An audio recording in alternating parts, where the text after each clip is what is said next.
ರಾಜ್ಯದಲ್ಲಿ ಚರ್ಚೆ ಆಗ್ತಾ ಇದೆ. ಅಲ್ಲಿ ಸರ್ಕಾರದ ವೈಫಲ್ಯತೆ ಇದೆ ಮತ್ತು ಅದ್ರ ಹಿಂದಕ್ಕೆ ಬೇರೆ ಒಂದು ದುರುದ್ದೇಶನೂ ಇರ್ಬೋದು. ಗಣಪತಿ ರಸ್ತೆ ಮೇಲೆ ಹೋಗ್ತಾ ಇದೆ, ಪೆಟ್ರೋಲ್ ಬಾಂಬು ಮತ್ತು ಕಲ್ಲನ್ನು ಸಂಗ್ರಹಿಸಿಟ್ಕೊಂಡು ವ್ಯವಸ್ಥಿತವಾಗಿ ಗಣಪತಿ ಮೇಲೆ ಚಪ್ಪಲಿ ಕಲ್ಲನ್ನ ತೂರಿದ್ದಾರೆ.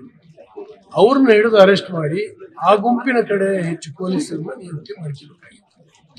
ಏನು ಮಾಡ್ಕೊಂಡ್ಮೇಲೆ ಘಟನೆ ಆದ ತಕ್ಷಣ ಗಣಪತಿ ಇಟ್ಟೋರ ಮೇಲೆ ಕೇಸ್ ಹಾಕಿದ್ದಾರೆ. ಅಂದರೆ ಈ ದೇಶದಲ್ಲಿ ಹಿಂದೂಗಳ ಹಬ್ಬ ಆಚರಿಸೋದೇ ತಪ್ಪು, ಗಣಪತಿ ಇಡೋದೇ ತಪ್ಪು ಇನ್ನು ಮುಂದೆ ಅನ್ನುವಂಥ ಒಂದು ಭಾವನೆ ಕಾಂಗ್ರೆಸ್ ಸರ್ಕಾರ ಬಂದಾಗೆಲ್ಲ ನಿರ್ಮಾಣ ಆಗ್ತದೆ. ಸುಮಾರು 55-56 ವರ್ಷದ ಆಡಳಿತದ ಒಂದು ವ್ಯವಸ್ಥೆಯಿಂದ ಪೊಲೀಸರಿಗೂ ಅದೇ ಮಾನಸಿಕ ಬೆಂಗಳೂರಿನಲ್ಲಿ ಗಣಪತಿನೇ ಅರೆಸ್ಟ್ ಮಾಡೋದು, ಸ್ಟೇಷನಿಗೆ ತಗೊಂಡೋಗಿಟ್ಟಿದ್ದಾರೆ. ಅಂದರೆ ಹಿಂದೂ ಧರ್ಮದ ದೇವತೆಗಳಿಗೆ ಅವಮಾನ ಮಾಡಿದ್ರೆ ಏನೂ ಆಗಲ್ಲ ಅನ್ನುವಂಥ ಒಂದು ಭಾವನೆ ನಿರ್ಮಾಣ ಆಗಿದೆ. ಭಾಳ ಲಘುವಾಗಿ ತಗೊಳ್ಳುವಂಥ ವ್ಯವಸ್ಥೆ ಆಗಿದೆ. ನಾಗಮಂಗಲದ ಘಟನೆಯನ್ನು ನಾವೆಲ್ಲರೂ ಸೇರಿ ಖಂಡಿಸ್ಬೇಕು, ಆಗಲೇಬೇಕು, ಘಟವಾಗಿ ಮುಗಿಬೇಕು.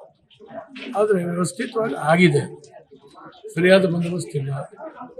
ಯಾರು ಕಿಡಿಗಳಿದ್ದಾರೆ ಅವ್ರನ್ನ ಪೂರ್ವ ಇದನ್ನು ಮಾಡಿ ಅರೆಸ್ಟ್ ಮಾಡಬೇಕಾಗಿತ್ತು. ಪೊಲೀಸರು ಇದ್ರ ಬಗ್ಗೆ ಏನೂ ಯೋಚನೆ ಮಾಡಬೇಕಿಲ್ಲ.